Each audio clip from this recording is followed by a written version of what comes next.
नमस्कार साथियों, आज हम डिस्कस करेंगे जेएलओ एग्ज़ाम के टेस्ट सीरीज़ के बारे में। देखिए, कोई भी एग्ज़ाम हो उसमें सबसे ज़्यादा इम्पॉर्टेंट होता है कि किस तरीके से एग्ज़ाम में क्वेश्चंस आते हैं और हम किस प्रकार से प्रैक्टिस करते हैं। तो आइए शुरू करते हैं जूनियर लॉ ऑफिसर की टेस्ट सीरीज़ का पार्ट 1 और देखते हैं कि किस टाइप से क्वेश्चंस एग्ज़ाम के लिए महत्वपूर्ण होते हैं। तो देखिए, हमारा पहला प्रश्न है the doctrine of joint liability as envisaged by section 34 of the Indian penal Code 1860 is based on the decision of the following.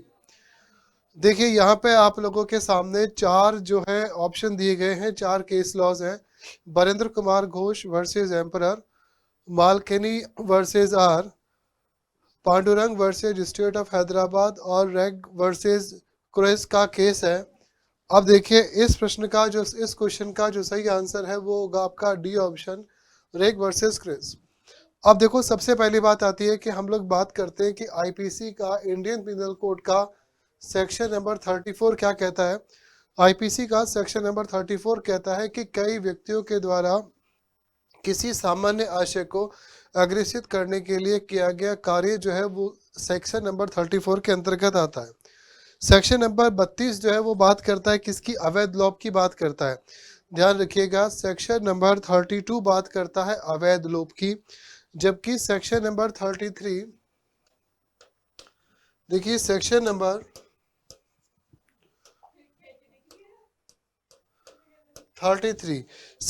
33 बात करता है किसी भी कार्य की बात करता है या किसी भी लोभ की बात करता है।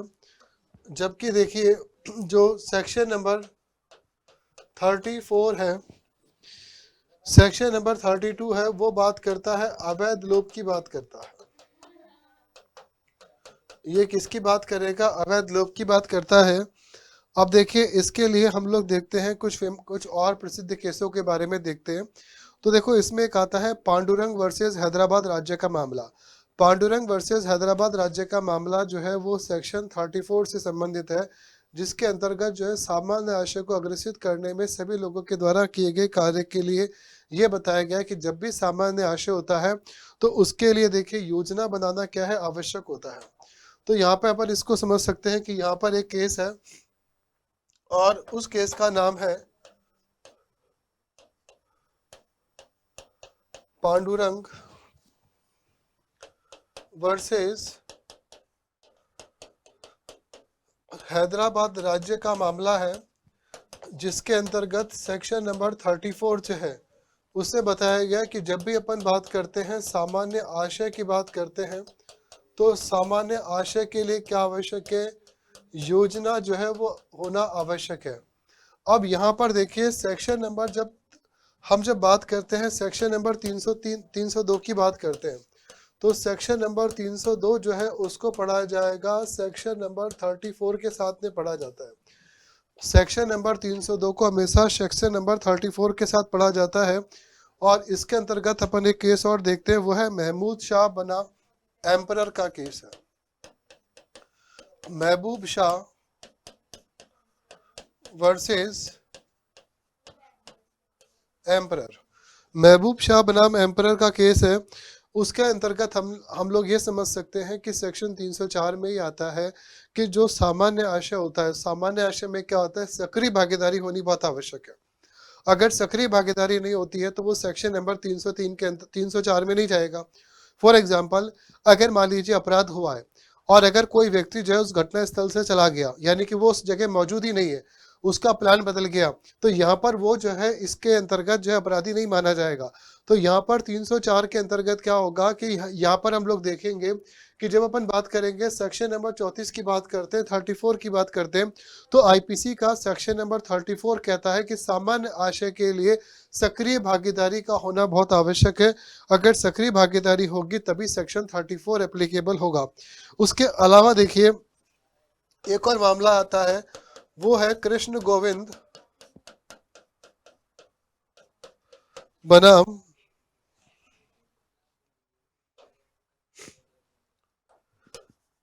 कृष्ण गोविंद पाटिल बनाम राज्य। देखिए यहाँ पर क्या था कि एक पति और पत्नी जो थे उनके ऊपर चार्ज लगा था एक छोटे बच्चे के व्यभिचार यानी कि किडनैपिंग का चार्ज लगा था। व्यापरण को अपन पढ़ते हैं आईपीसी के सेक्शन नंबर 359 के अंतर्गत पढ़ते हैं। तो देखिए यहाँ पे चार्ज किसका लगा, व्यापहरण का लगा। व्यापहरण को अपन इंग्लिश में बोलते हैं किडनैपिंग। इसको हम लोग क्या बोलते हैं, किडनैपिंग बोलते हैं। सेक्शन नंबर 359 के अंतर्गत अपन पढ़ते हैं, किडनैपिंग को पढ़ते हैं। देखिए किडनैपिंग जो होता है उसके लिए जो दंड है वो है 7 वर्ष और जुर्माना दोनों की व्यवस्था की गई है।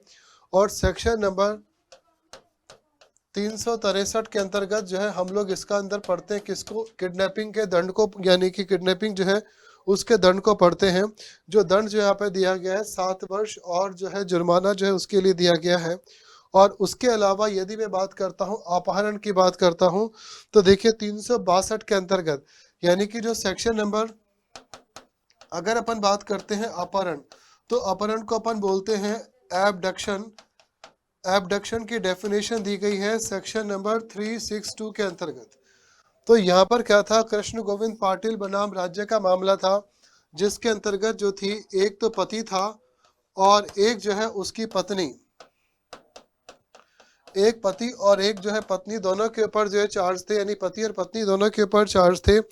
और यहाँ पर देखिए पति को जो है कोर्ट ने 302 और 34 का जो चार्ज उसके ऊपर लगा था ट्रायल कोर्ट के अंदर, जबकि पत्नी जो था उसके ऊपर 364 और 34 का चार्ज जो है वो लगा था। तो यहाँ पर देखिए क्या होता है, यहाँ पर देखिए क्या होता है कि 364 का मतलब होता है कि हत्या के लिए दंड, यानी कि यहाँ पर अपन देखते हैं कि किसी भी बच्चे, किसी भी व्यक्ति का अपहरण और अपहरण, व्यापहरण करना और व्यापहरण करके उसके लिए क्या करना, हत्या करना। तो यहाँ पर जो है हत्या के लिए दंड जो है वो अपन पढ़ेंगे सेक्शन नंबर 364 के अंतर्गत अपन पढ़ते हैं। तो यहाँ पर क्या था, ट्रायल कोर्ट जो था, ट्रायल कोर्ट ने क्या था कि यहाँ पर देखा कि भाई पति और पत्नी दोनों के ऊपर 302/34 का चार्ज था, पत्नी के ऊपर 364/34 का चार्ज था। लेकिन ट्रायल कोर्ट ने देखा कि भाई यहाँ पर जो है दोनों के ऊपर जो है वो चार्ज जो है वो सिद्ध नहीं हुआ और उनको जो है वो क्या कर दिया, एक्विटल जो है वो कर दिया गया था। अब यहाँ पर देखिए 302, सेक्शन नंबर 302 जो है वो बात करता है हत्या के लिए दंड की बात करता है। आईपीसी का सेक्शन नंबर 302 जो है वो हत्या के दंड की बात करता है।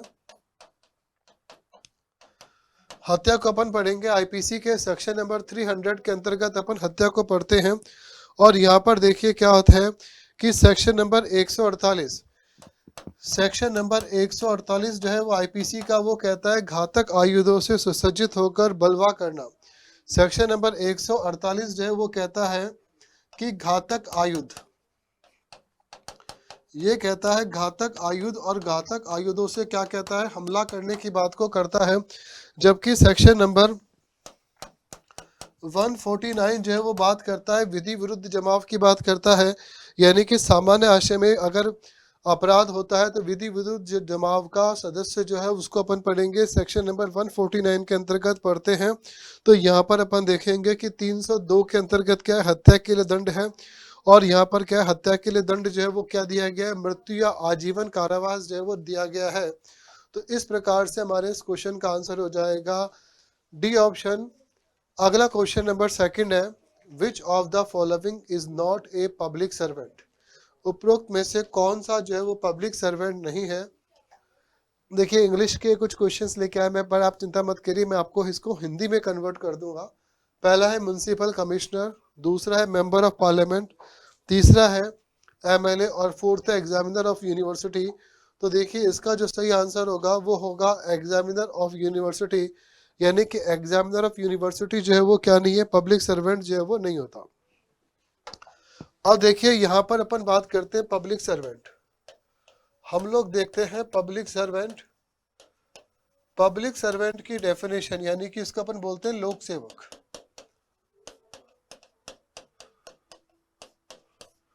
लोक सेवक को अपन पढ़ते हैं आईपीसी सेक्शन नंबर 21 के अंतर्गत पढ़ते हैं। आईपीसी सेक्शन नंबर 21 के अंतर्गत अपन लोक सेवक को पढ़ते हैं। तो देखिए यहाँ पर जो है 12 प्रकार से जो लोक सेवकों की परिभाषा जो है वो दी गई है।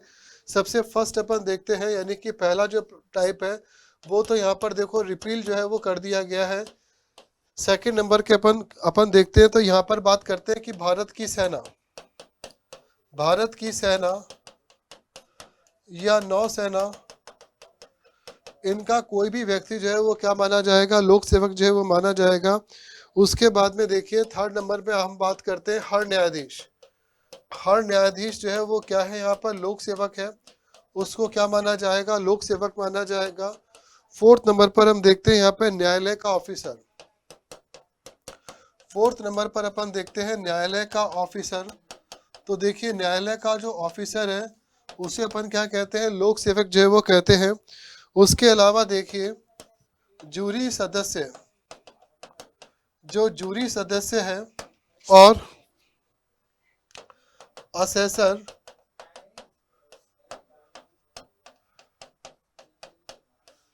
पंचायत सदस्य, इसको हम क्या कहते हैं, लोक सेवक जो है वो कहते हैं। उसके अलावा मध्यस्थ, 6 नंबर में हम पढ़ते हैं मध्यस्थ। मध्यस्थ क्या होता है, देखिए लोक सेवक होगा। उसके अलावा ऐसा व्यक्ति जो परिरोध कर सकता है, परिरोध का ऑफिसर, परिरोध का बनाए रखने वाला अधिकारी, जिसको क्या है, परिरोध करने की सशक्तता दी गई है, शक्ति प्रदान करी गई है। उसके अलावा अपन देखते हैं 8वें नंबर पे आता है सरकार का सेवक। देखिए 8th नंबर पे अपन बात करते हैं सरकार का जो सेवक होगा वो क्या है, लोक सेवक जो है वो होता है। 9th नंबर में अपन बात करते हैं कि संपत्ति, किसी भी प्रकार की संपत्ति या धन जो सरकार की ओर से है,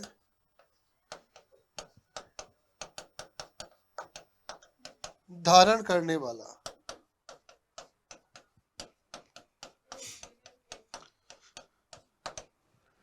किसी भी प्रकार की संपत्ति धन जो है वो सरकार की ओर से धारण करने वाला जो है वो क्या माना जाएगा, लोक सेवक माना जाएगा। उसके अलावा 10वें नंबर पे हम पढ़ते हैं धर्मनिरपेक्ष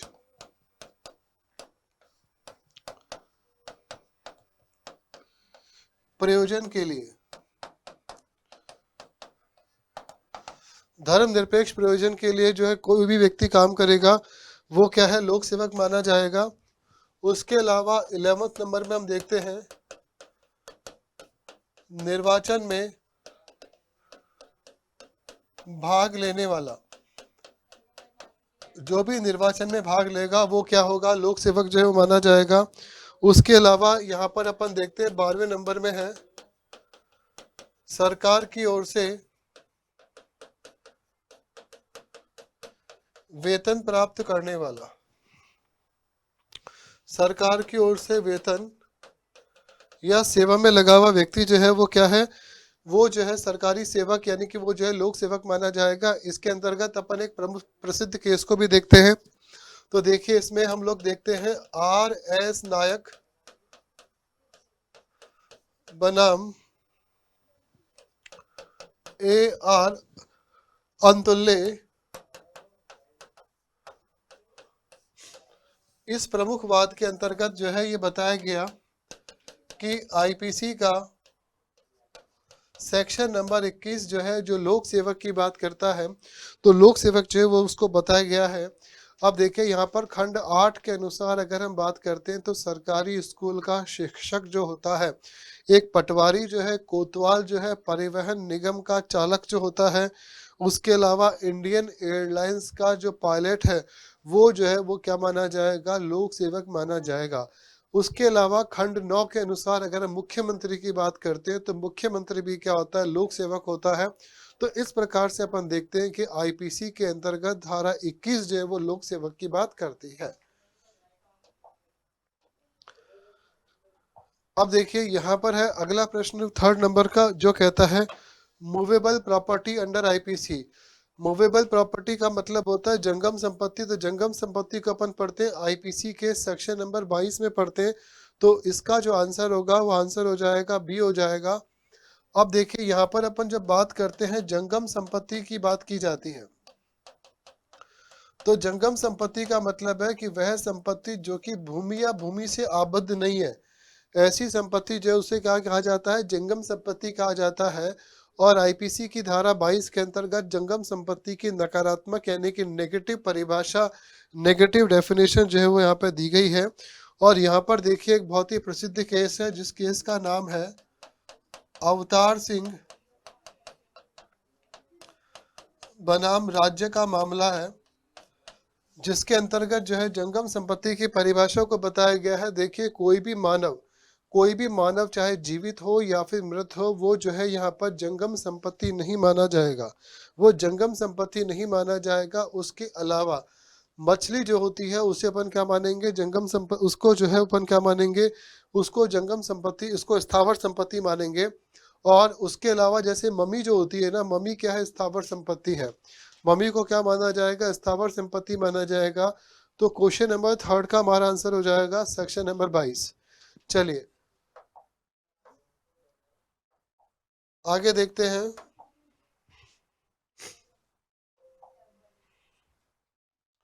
क्वेश्चन नंबर 4 देखिए, प्रश्न संख्या 4 कहती है मैच करना है लिस्ट को। यहाँ पर देखिए केसेस के नाम लिखे हुए हैं। महबूब शाह बनाम एम्परर का मामला, स्टेट ऑफ महाराष्ट्र बनाम एमएच जॉर्ज का मामला, डायरेक्टर ऑफ पब्लिक प्रोसिक्यूशन बनाम बियर्ड, और आर.वी. डुडले वर्सेस स्टीफन्स का मामला है। तो यहाँ पर देखिए ये जो क्वेश्चन नंबर 4 है, इसमें अगर अपन देखें तो इसका सही आंसर हो जाएगा सी ऑप्शन। कहने का मतलब है देखिए महबूब शाह बनाम एम्परर, तो महबूब शाह बनाम एम्परर का जो मामला है वो मामला किसका है, कॉमन इंटेंशन का मामला है। कॉमन इंटेंशन का मतलब होता है कि आईपीसी का सेक्शन नंबर 34 यहाँ पे अप्लाई होगा। फिर हम बात करें देखिए स्टेट ऑफ महाराष्ट्र बनाम एमएच जॉर्ज का जो मामला है, ये मामला जो है वो कहता है मेंस रिया की बात करता है, ये जो है मेंस रियस की बात करता है। उसके अलावा डायरेक्टर ऑफ पब्लिक प्रोसिक्यूशन बनाम बियर्ड का जो मामला है ये बात करता है इंटॉक्सिकेशन की बात करता है। ये जो मामला है वो किसकी बात करेगा, इंटॉक्सिकेशन की बात करता है। जबकि आर.वी. डुडले बनाम स्टेफन्स का जो मामला है ये बात करता है नेसेसिटी की बात करता है। तो यहाँ पर हम देख सकते हैं कि हमारे क्वेश्चन नंबर 4 का जो आंसर होगा वो आंसर हो जाएगा सी ऑप्शन। अगला प्रश्न है सेक्शन नंबर 34 जो है इंडियन पिनल कोड का, वो डील करता है। तो ये क्वेश्चन अपन पहले भी डिस्कस कर चुके हैं, कॉमन इंटेंशन। तो यहाँ पर क्या होता है, सामान्य आशय को अग्रसर करने में कई व्यक्तियों के द्वारा किए गए कार्य को सेक्शन नंबर 34 के अकॉर्डिंग अपन पढ़ते हैं। चलिए अगला क्वेश्चन हम देखते हैं। देखो यहाँ पे लिखा हुआ है कि A hold Z down and fraudulently takes जेड्स jewels, what offence A has committed. A जो है वो जेड को नीचे गिरा देता है और फ्रॉडुलेंटली यानी कि कपट पूर्वक जो है उसकी ज्वेलरी को, उसकी जो है हीरे जवाहरात, उसकी जो ज्वेलरी होती है आभूषणों को ले लेता है। उसने कौन सा ऑफेंस किया है। अब देखो यहाँ पर थेफ्ट भी लिखा हुआ है, रॉबरी भी लिखा हुआ है, एक्सटॉर्शन है, डकैती है। तो इसका जो सही आंसर होगा वो आंसर हो जाएगा रॉबरी, यानी कि यहाँ पर क्या हुई है, रॉबरी हुई है। रॉबरी को अपन लोग क्या कहते हैं, रॉबरी को हम हिंदी में बोलते हैं लूट कहते हैं।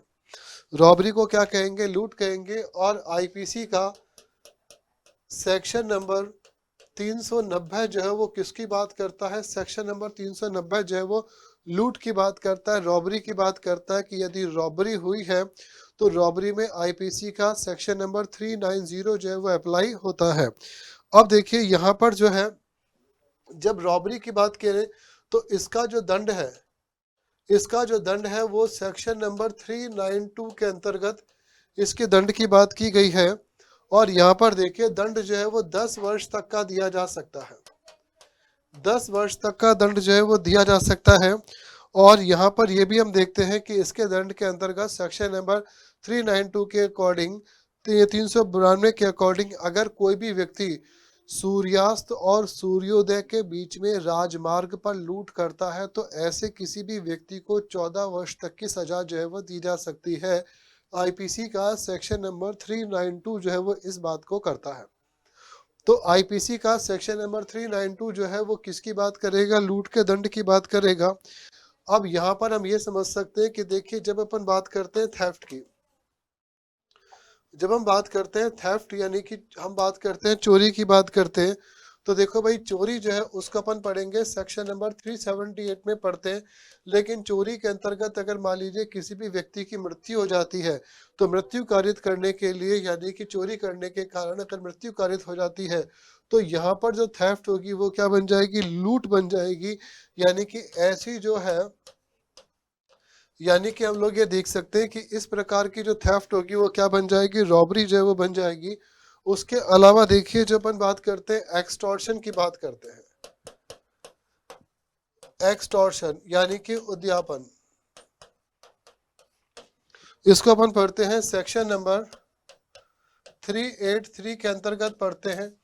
ये भी किस में बदल जाती है, रॉबरी के अंतर्गत बदल जाती है। यदि मान लीजिए किसी भी व्यक्ति की जो है वो क्या होती है, हत्या हो जाती है रॉबरी यानी कि एक्सटॉर्शन करते समय, तो उसको अपन क्या कहेंगे, रॉबरी जो है वो कहते हैं।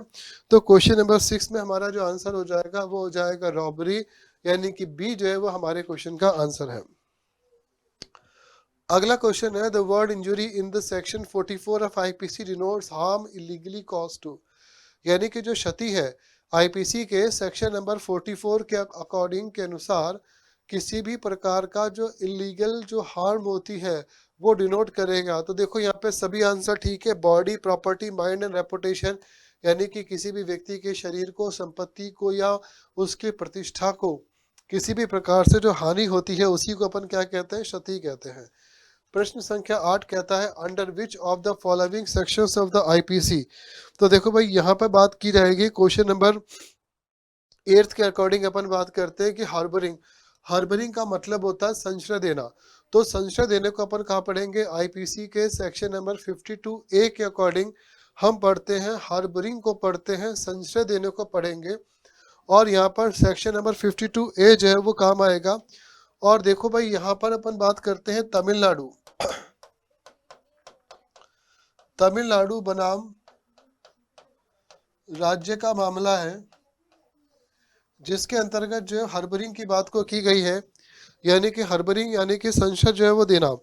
अब यहाँ पर देख सकते हैं कि आईपीसी के अंदर जो सेक्शन नंबर 52A है, आईपीसी सेक्शन 52A, सेक्शन 157 और सेक्शन 130, ये जो है वो एक साथ जो है वो पढ़े जाते हैं। यानी कि इनको अपन क्या कर सकते हैं, इंटरलिंक जो है वो कर सकते हैं। अब देखो यहाँ पर क्या होता है कि अगर पति अपनी पत्नी को या पत्नी अपने पति को संशय देता है, तो इस प्रकार का संशय कोई भी अपराध जो है वो नहीं माना जाएगा। अगला हमारा प्रश्न है, according to section 57 of the Indian penal code, IPC के अकॉर्डिंग, देखिए ध्यान से समझिएगा, आईपीसी के according what is the term of imprisonment of life, यानी कि जीवन भर के लिए जो है वो आजीवन कारावास की सजा क्या होगी। तो इसमें देखिए सही आंसर है आपका 20 ईयर्स, यानी कि 20 साल जो है वो मानी गई है। अब यहाँ पर देखो कि अपन लोग बात करते हैं कि आईपीसी में सेक्शन नंबर 57 क्या बात करता है। तो सेक्शन नंबर 57 जो है वो बात करता है दंड की भिन्नों की बात करता है, यानी कि fraction of terms of punishment, ये बात करेगा fractions of terms of punishment, यानी कि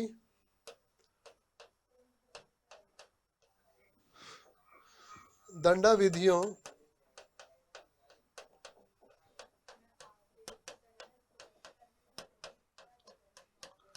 भिन्नों की बात करता है, सेक्शन नंबर 57 जो है बात करता है।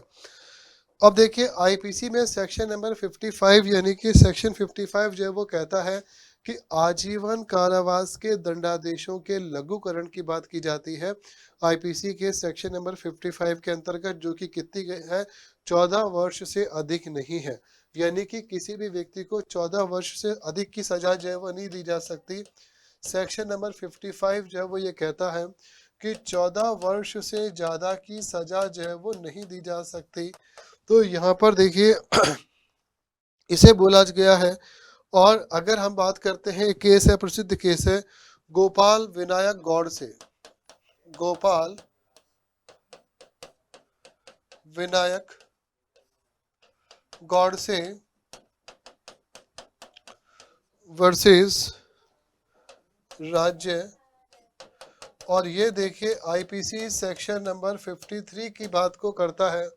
तो आईपीसी का सेक्शन नंबर 53 जो है वो यहाँ पर बात करता है आजीवन कारावास, और आजीवन कारावास का अर्थ है जीवन पर्यंत कारावास। आजीवन कारावास का तात्पर्य है जीवन पर्यंत कारावास। तो गोपाल विनायक गौड़ से बनाम राज्य का मामला है, आईपीसी सेक्शन नंबर 53 की बात करता है। अब देखिए केवल आजीवन कारावास की बात की जाए, केवल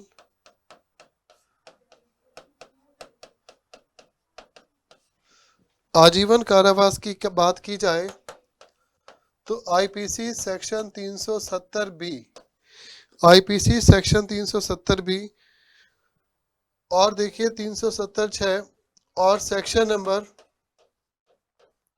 370(7) जो है यहाँ पर बात करता है केवल आजीवन कारावास की बात की जाती है, और इसके अंतर्गत देखिए फाइन भी है और आजीवन कारावास भी है। तो यहाँ पर क्या है, आजीवन कारावास का तात्पर्य है कि जो है जीवन पर्यंत आजीवन कारावास की बात की जाती है, नेचुरल कारावास की बात की जाती है, प्राकृतिक कारावास जो है उसकी बात की जाती है। अब हम बात करते हैं क्वेश्चन नंबर 10 की, how many kinds of punishment are provided in section 53। तो 53 जो है वो आईपीसी के अंतर्गत कौन कौन सा पनिशमेंट जो है वो दिया गया है। तो देखो यहाँ पे 5 प्रकार के पनिशमेंट की बात की है, तो इसका आंसर क्या हो जाएगा, सी ऑप्शन हो जाएगा। अब देखते हैं 5 प्रकार का पनिशमेंट जो है वो कौन कौन सा है। तो देखिए यहाँ पर हमारा प्रश्न क्या था, हमारा क्वेश्चन था how many kinds of the punishments, यानी कि कितने प्रकार के पनिशमेंट जो है वो उसकी बात की जाती है। तो देखिए सेक्शन नंबर 53 के अंतर्गत फर्स्ट यानी कि टाइप्स ऑफ पनिशमेंट, ये बात करता है टाइप्स ऑफ पनिशमेंट की बात करता है। टाइप्स ऑफ पनिशमेंट का मतलब है कि पनिशमेंट के कितने प्रकार होंगे। तो देखो भाई पहला जो प्रकार है, फर्स्ट जो टाइप है वो यहाँ पर है मृत्युदंड का। फर्स्ट जो है मृत्युदंड का है, यानी कि मृत्यु है। अब किस किस में लगेगा, section 121, section 132, section 194, section 195A, section 302, section 305, 307, 364A, 376A, 376D, 396, ये जो है बात करता है मृत्युदंड की बात करता है। दूसरा देखिए वो है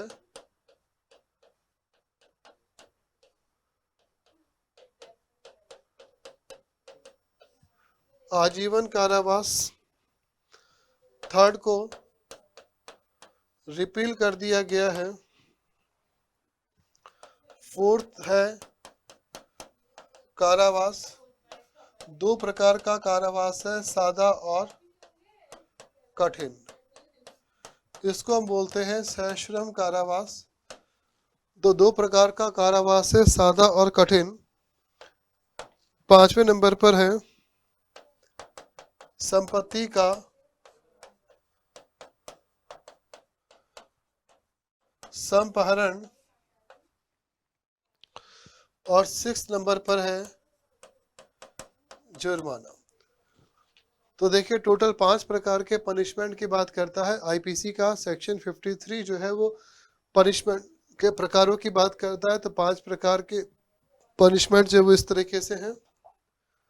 अगला प्रश्न है which among the following was the first case before the Supreme Court of India where the constitutionally of death penalty was challenged, यानी कि सुप्रीम कोर्ट के का ऐसा कौन सा पहला केस है जिसके अंतर्गत जो है डेथ पेनल्टी को चैलेंज किया गया था, संवैधानिक रूप से चैलेंज किया था। तो देखिए यहाँ पर जो है आपका सही आंसर हो जाएगा जगमोहन सिंह बनाम स्टेट ऑफ यूपी का मामला है, तो Jagmohan Singh versus State of UP के मामले में डेथ पेनल्टी जो थी उसको चैलेंज किया गया था।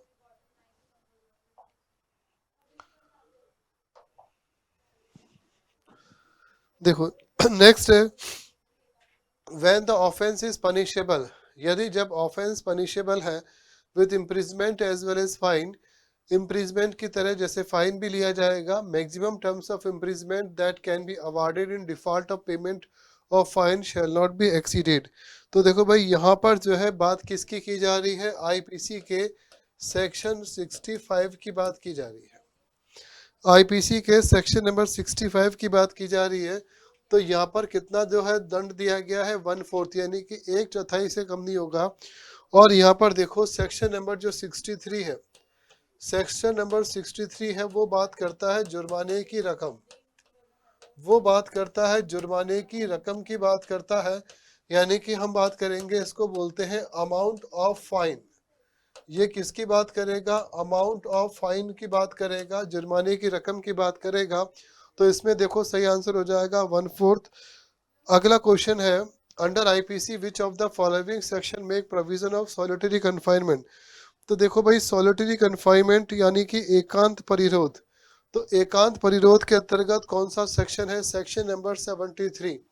आईपीसी का सेक्शन 73 जो है वो बात करता है सॉलिटरी कन्फाइनमेंट की बात करता है। तो देखो भाई सॉलिटरी कन्फाइनमेंट का मतलब क्या होता है, यदि मान लीजिए जो है सजा, यदि कारावास की अवधि, यदि कारावास की अवधि जो है वो 6 मास यानी कि 6 मास से अधिक नहीं है, यदि कारावास की अवधि जो है वो 6 मास से अधिक नहीं है तो सॉलिटरी कन्फाइनमेंट कितना होगा, सॉलिटरी कन्फाइनमेंट जो है वो 1 माह का होगा।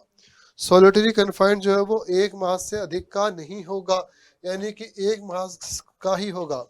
अगर मान लीजिए कारावास की अवधि जो है वो 6 मास से लेके और 1 वर्ष के मध्य है, यदि 6 मास से लेके 1 वर्ष के मध्य है तो यहाँ पर देखिए 2 माह से अधिक का जो है वो सॉलिटरी कन्फाइनमेंट यानी कि एकांत परिरोध जो है वो नहीं होगा। और यदि मान लीजिए कारावास की अवधि 1 वर्ष से अधिक है, यदि कारावास की अवधि 1 वर्ष से अधिक है तो सॉलिटरी कन्फाइनमेंट जो होगा वो 3 माह से अधिक का नहीं होगा। तो इस प्रकार से हम देखते हैं कि जितना कारावास की अवधि होगी उतनी ही क्या हो जाएगा, सॉलिटरी कन्फाइनमेंट यानी कि एकांत परिरोध, जिसको हम आईपीसी के सेक्शन 73 के अंतर्गत पढ़ते हैं। तो आईपीसी का 73 जो है वो इस प्रकार से कहता है कि यदि कारावास की अवधि 6 मास से अधिक नहीं है तो एकांत परिरोध जो है वो 1 माह का होगा। यदि कारावास की अवधि जो है वो 6 मास और इससे लेके 1 वर्ष के भीतर है तो जो है एकांत परिरोध 2 मास का होगा। और यदि कारावास की अवधि 1 वर्ष से अधिक है तो एकांत परिरोध जो है वो 3 मास से अधिक का होगा। अगला है question 14 the maxim ignorantia facti excusat related to. देखिए इस प्रश्न का जो आंसर हो जाएगा वो हो जाएगा सेक्शन 76 ऑफ आईपीसी। ये जो मैक्सिम है वो बात करती है आईपीसी के सेक्शन नंबर 76 की बात करती है। तो देखिए भाई 76 जो है वो बात करता है साधारण अपवाद। अगर मैं बात करना चाहूँ तो देखो चैप्टर नंबर 4,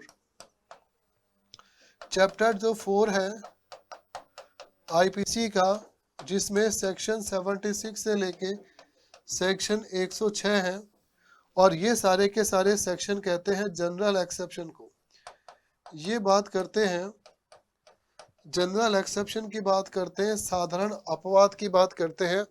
सेक्शन नंबर 76 से लेके सेक्शन नंबर 106 जो है साधारण अपवाद की बात करते हैं। तो यहाँ पर हम ये देख सकते हैं कि सेक्शन 76 जो है वो ये कहता है कि अगर विधि द्वारा आबद्ध या तथ्य की भूल से, यानी कि विधि की भूल से या तथ्य की भूल से विधि द्वारा आबद्ध कोई भी व्यक्ति कोई कार्य करता है तो ये जो है वो अपराध जो है वो नहीं है। इसका मतलब है कि यदि मान लीजिए एक सैनिक जो है अपने कमांडर के आदेश से जो है किसी भीड़ पर गोली चलाता है और उससे किसी भी व्यक्ति की मृत्यु हो जाती है तो उसने कोई भी अपराध नहीं किया है, क्योंकि यहाँ पर आईपीसी 76 के अकॉर्डिंग, आईपीसी के सेक्शन नंबर 76 के अकॉर्डिंग ये कोई भी अपराध नहीं माना जाएगा। इसे क्या नहीं कहेंगे, अपराध नहीं कहेंगे। अब देखिए हम ये बात करते हैं कि आईपीसी में अगला क्वेश्चन है section 76 and 79 of IPC provide the general exception of. तो यहाँ पर हम देख सकते हैं लिखा हुआ है mistake of fact, mistake of law, both A and B, none of the above. तो इस क्वेश्चन में हमारा जो आंसर होगा वो हो जाएगा कि सेक्शन 76 और 79 दोनों में क्या बताया गया है, मिस्टेक ऑफ लॉ की बात की गई है। यानी कि यहाँ पर देखिए जनरल एक्सेप्शन में किसकी बात की गई है, जनरल एक्सेप्शन के अंदर जो है सॉरी इसके अंतर्गत जो बात की गई है मिस्टेक ऑफ फैक्ट की बात की गई है।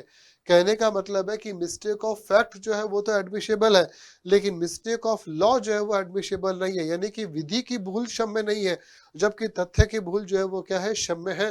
तो यहाँ पर सेक्शन नंबर 76 और सेक्शन 79 जो है वो जनरल एक्सेप्शन के सेक्शन जो है वो माने जाते हैं।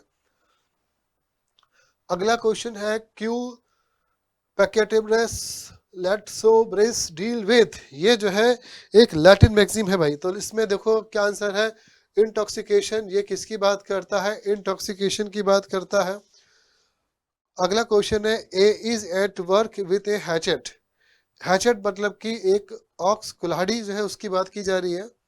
ए जो है कुल्हाड़ी से काम कर रहा है, द हेड फ्लाइज ऑफ यानी कि उसकी कुल्हाड़ी का जो आगे का हिस्सा है, देखिए ये कोई कुल्हाड़ी होती है तो कुल्हाड़ी का जो आगे का हिस्सा है, तो यहाँ पर अपन ये देख सकते हैं कि ये मान लीजिए कुल्हाड़ी है और कुल्हाड़ी का जो है वो क्या है, ये आगे का हिस्सा है। और कुल्हाड़ी का आगे का हिस्सा यानी कि जो head flies of and kills a man, ये जो हेड होता है वो क्या करता है, वो फ्लाई हो जाता है और किसी भी व्यक्ति जो है उसके ऊपर गिरता है जो उसके पास में खड़ा होता है। There was no want of proper care and caution of the part of A के द्वारा किसी भी प्रकार का कोई भी प्रॉपर केयर और कॉशन यानी कि जो है चेतावनी या सावधानी नहीं बरती गई।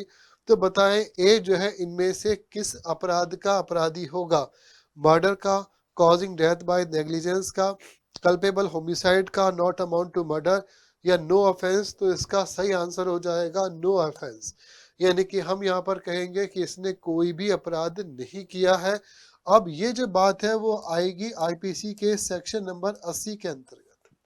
आईपीसी के सेक्शन नंबर 80 के अंतर्गत हम ये देखते हैं कि यदि कोई भी व्यक्ति जो है, यदि कोई भी व्यक्ति यानी कि यहाँ पर कुल्हाड़ी से अगर कोई कार्य कर रहा है और कुल्हाड़ी का आगे का हिस्सा किसी व्यक्ति के सिर पर जाके लगता है और वो मर जाता है, तो उसने कोई भी अपराध नहीं किया है। क्यों? क्योंकि यहाँ पर ये जो कार्य था वो विधि विरुद्ध नहीं था, बल्कि तथ्य की भूल के कारण जो वो कोई भी अपराध हुआ था। अब अगला हमारा प्रश्न कहता है nothing is offence which is done by a person who is, कोई भी अपराध नहीं है जो किसी ऐसे व्यक्ति के द्वारा किया जाए। तो देखो चार ऑप्शन दिए गए हैं, 100 वर्ष का बुजुर्ग व्यक्ति हो, 6 वर्ष का लड़का हो, 12 वर्ष की लड़की हो या 18 वर्ष की लड़की हो। तो इसका सही आंसर हो जाएगा 6 वर्ष का लड़का। तो यहाँ पर देख सकते हैं कि सेक्शन नंबर 82, सेक्शन नंबर 82 कहता है कि 7 वर्ष से कम, 7 वर्ष से कम की आयु के बालक के द्वारा, शिशु के द्वारा कोई भी कार्य किया जाएगा तो वो क्या नहीं माना जाएगा, अपराध जो है वो नहीं माना जाएगा।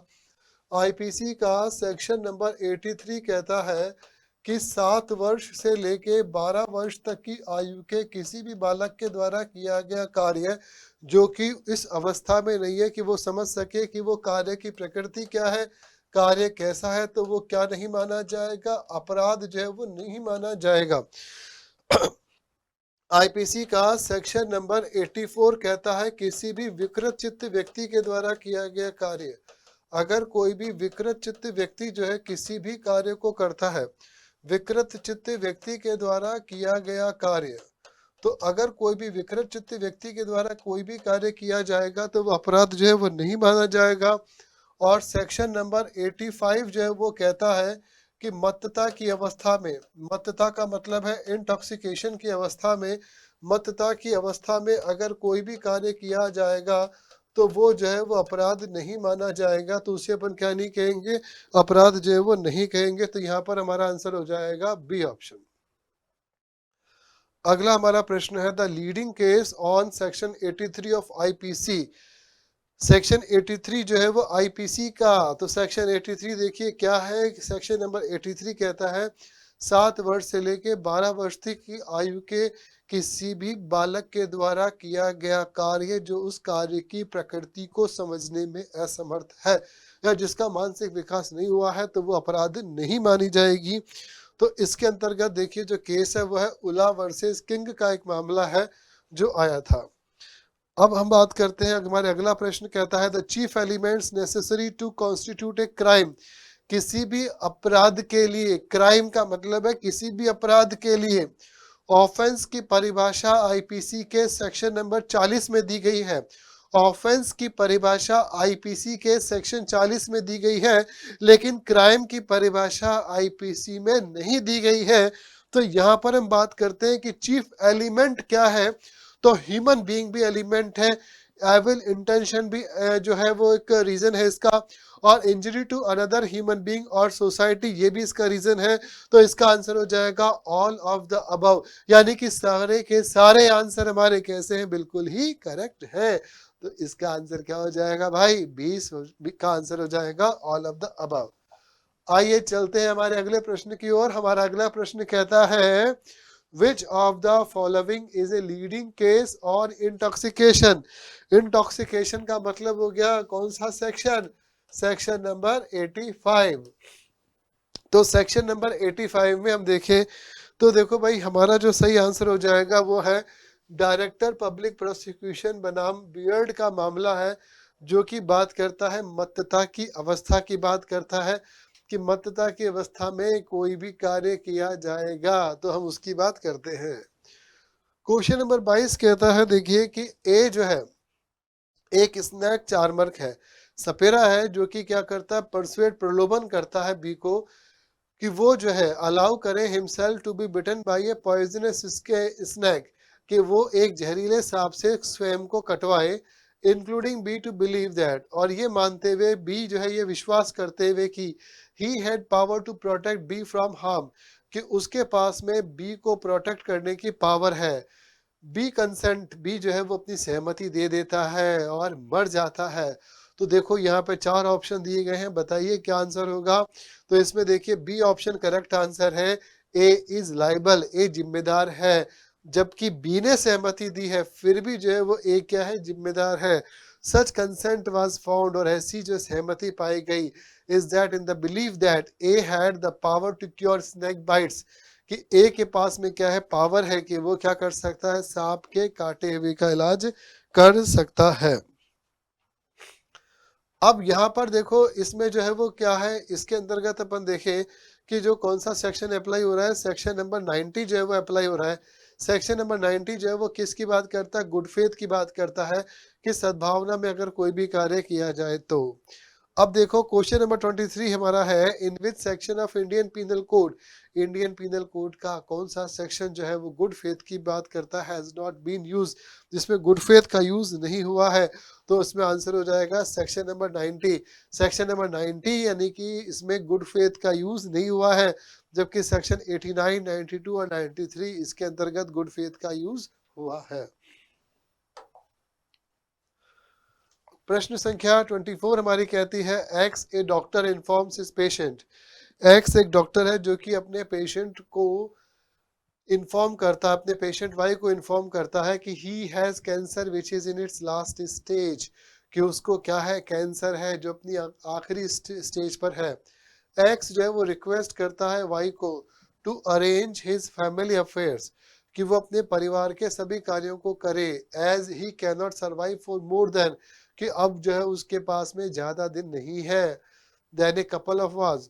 Y dies because of shock on hearing this, एक्सिस वाई जो है वो इस शॉक को से ही मर जाता है। एक्स जो है बताओ लाइबल होगा कि नहीं होगा, एक्स जो है नॉट गिल्टी, एक्स जो है वो गिल्टी नहीं है, since communication was made in good faith for the benefit of Y, यानी कि ये जो है गुड फेथ में वाई के गुड फेथ में जो है कार्य किया गया था, इसीलिए वो जो है यहाँ पर गिल्टी नहीं माना जाएगा, उसने कोई भी अपराध नहीं किया है।